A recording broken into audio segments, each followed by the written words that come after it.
অসমৰ মুখ্যমন্ত্ৰী ডাঙৰীয়া নিজৰ ভাৰসাম্য হেৰুৱাই পেলাইছে।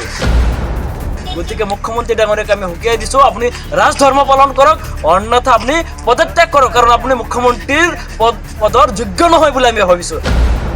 26ৰ নিৰ্বাচনী বতৰণি পাৰ কৰাৰ কাৰণে আবুল তাবুল বকিব, সেয়া কিন্তু অসমৰ ৰাইজে কেতিয়াও মানি নলয়। মুখ্যমন্ত্ৰীৰ পদত্যাগৰ দাবী মুছলিম ছাত্ৰ সন্থা অসম মুছাৰ। অসমৰ মুখ্যমন্ত্ৰী ডক্টৰ হিমন্ত বিশ্ব শৰ্মাই মানসিক বিকাৰগ্ৰস্ততাত ভুগিছে।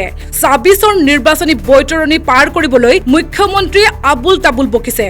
কেৱল মুছলমানসকলক টাৰ্গেট কৰি সাম্প্ৰদায়িক ৰাজনীতি কৰিছে। এই মন্তব্য মুছাৰ সভাপতি আশিক ৰাব্বানীৰ। কেতিয়াবা গো মাংস, কেতিয়াবা গাহৰি মাংস, বাংলাদেশীৰ নামত নিৰীহ মুছলমানসকলক টাৰ্গেট কৰি সাম্প্ৰদায়িক ৰাজনীতি কৰা পৰিলক্ষিত হৈছে। মুখ্যমন্ত্ৰীয়ে সংবিধানক অৱমাননা কৰি আহিছে। মুখ্যমন্ত্ৰীয়ে ৰাজধৰ্ম পালন কৰাত ব্যৰ্থ হৈছে বুলি অভিযোগ কৰে মুছাৰ সভাপতি আশিক ৰাব্বানীয়ে। আজি সম্প্ৰতি দেখা গৈছে যেন অসমৰ মুখ্যমন্ত্ৰী ডাঙৰীয়া নিজৰ ভাৰসাম্য হেৰুৱাই পেলাইছে।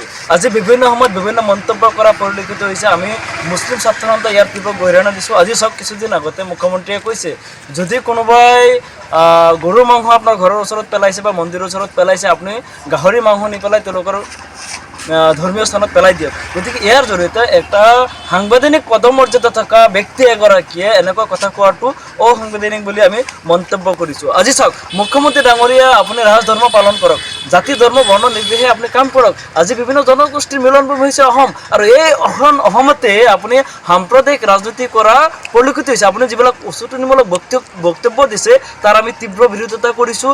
আজিও চাওক, যিহেতু নিৰ্বাচন সমাগত আৰু নিৰ্বাচনৰ প্ৰাক মুহূৰ্তত আপুনি এনেকৈ সাম্প্ৰদায়িক মন্তব্য কৰি বাতি কাটি সংঘাত লগাবলৈ চেষ্টা কৰিছে নেকি? গতিকে মুখ্যমন্ত্ৰী ডাঙৰীয়াক আমি হুকিয়াই দিছোঁ, আপুনি ৰাজধৰ্ম পালন কৰক, অন্যথা আপুনি পদত্যাগ কৰক, কাৰণ আপুনি মুখ্যমন্ত্ৰীৰ পদৰ যোগ্য নহয় বুলি আমি ভাবিছোঁ। কাৰণ আপুনি মুখ্যমন্ত্ৰীৰ যি আসন, যি মুখ্যমন্ত্ৰীৰ যি গৰিমা, সেয়া কিন্তু আপুনি বিনষ্ট কৰিছে একমাত্ৰ সাম্প্ৰদায়িক মন্তব্যৰ জৰিয়তে। গতিকে মুখ্যমন্ত্ৰী ডাঙৰীয়াক আমি মুছাৰ ফালৰ পৰা হুকিয়াই দিছোঁ, আপুনিও সাংবিধানিক পদমৰ্যাদাত থাকি এনেকেই সাম্প্ৰদায়িক মন্তব্য দিয়াৰ পৰা বিৰত থাকক, কাৰণ এইখিনি আপোনাৰ কথা দি হ'ব নাপায়। আপুনি এজন মূল ব্যক্তি হয় অসমৰ, আজি সাংবিধানিক পদমৰ্যাদাৰ আপুনি ৰক্ষা কৰা নাই। গতিকে আমি মুছাৰ ফালৰ পৰা আপোনাক হুকিয়াই দিছোঁ, আপুনি অতি শীঘ্ৰেই মুখ্যমন্ত্ৰীৰ পৰা ইস্তফা দিয়ক, আপুনি পদত্যাগ কৰক।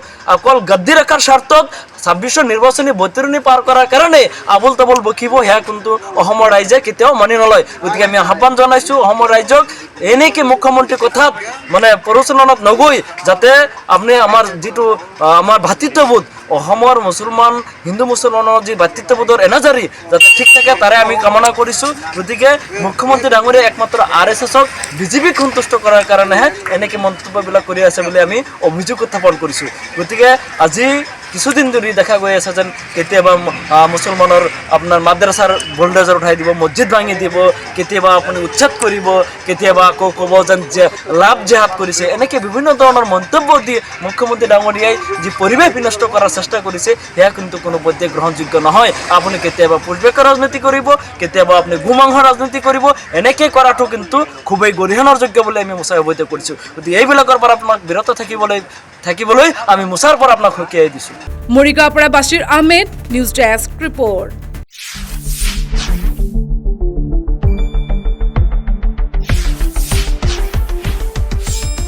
শুদ্ধ আৰু বিস্তৃত বাতৰিৰ বাবে চাই থাকক নিউজ ডেস্ক ৰিপৰ্ট।